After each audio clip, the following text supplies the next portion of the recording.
ទៀតហើយបងប្អូនអើយបុកគ្រឿងទៀតហើយហើយស្លប្រហើរ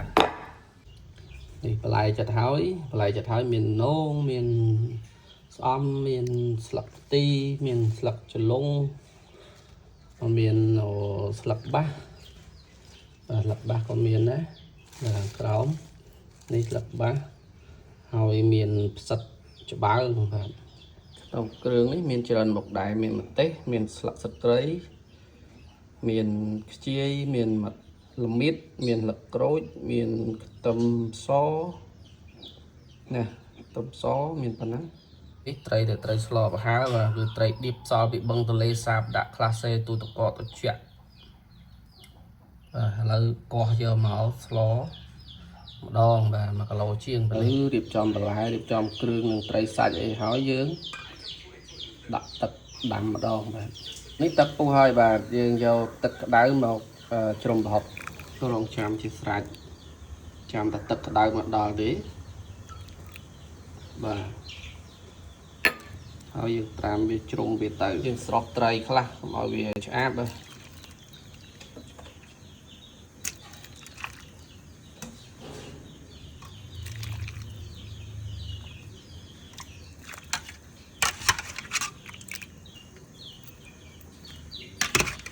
ទឹកពុះហើយដាក់ត្រីហ្មងទៅប្រហុកត្រឹមជ្រុំតាមក្រោយ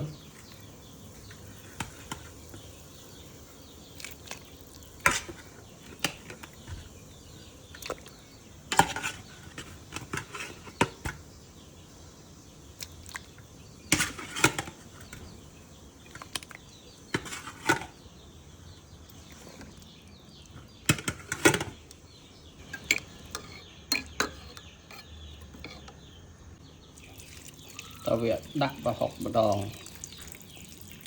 ហ្នឹងហើយចាក់តិចតិចទៅដល់ឆ្អឹងមកកូនស្រីដែលអត់ទាន់ចេះស្លប្រហើរមើលពោះកែងលោម៉ាក់រៀនបរៀនទៅមិនយកចិត្តទុកដាក់មើលពោះបានណាដាក់ប្រហុកដាក់ត្រីហើយគ្របវាឲ្យពុះបាទបន្ទាប់ពីដាក់ប្រហុកដាក់ត្រីហើយដាក់ចំណុះជ្រូកបន្តិចទៅស្រុកខ្ញុំហៅចំណុះជ្រូកដើម្បីឲ្យវាទន់បន្លែអូលីងខាងខ្លោចលឹកខ្ទឹមអស់បាទឥឡូវនេះយើងចាប់ផ្ដើមដាក់គ្រឿងណាគ្រឿងនេះខ្ញុំបុកទៅមកទេកម្លាំងដៃខ្សោយបើបងប្អូនមានប្រពន្ធដៃមានសាច់ដុំធំប្រើប្រពន្ធយើងឲ្យបុកវិញហ្នឹងបាទ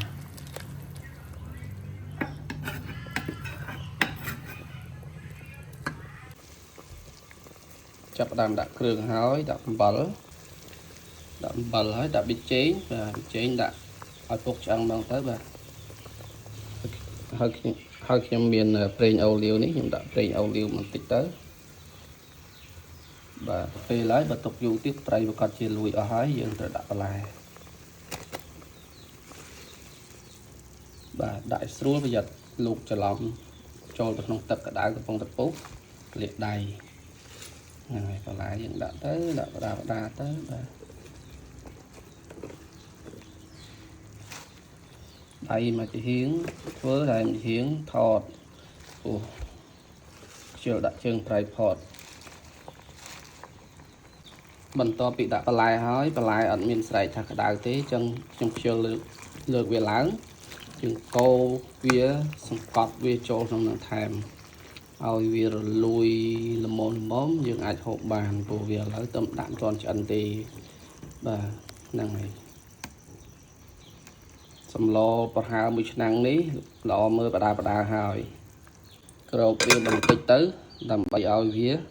ចុះពុះឡើងរៀបទាំងលើកហើយមិនដឹងថាស្លខ្វះអីគិតចុះគាត់ឡើងថាស្លនឹងខ្វះស្ករបាទឥឡូវថែមស្ករហើយនឹងលើកបាទឥឡូវនេះលួយបែកត្រីហើយយើងដុសបដាមកបាទហើយដុសដាក់ពេញចានហើយលើកជូន BA យើងភ្លក់នោះ BA រងចាំភ្លក់ហើយតាមើលឈ្មោះមើលភ្លក់មើលឆ្ងាញ់អត់ឆ្ងាញ់ដែរគាត់បែកក្រោមខាងក្រោយបាទចុងភៅភ្លក់តិចអត់ក្តៅ BA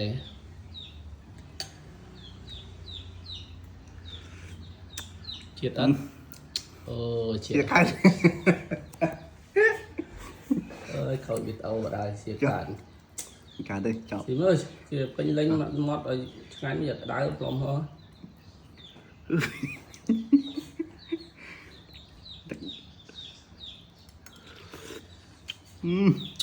triệt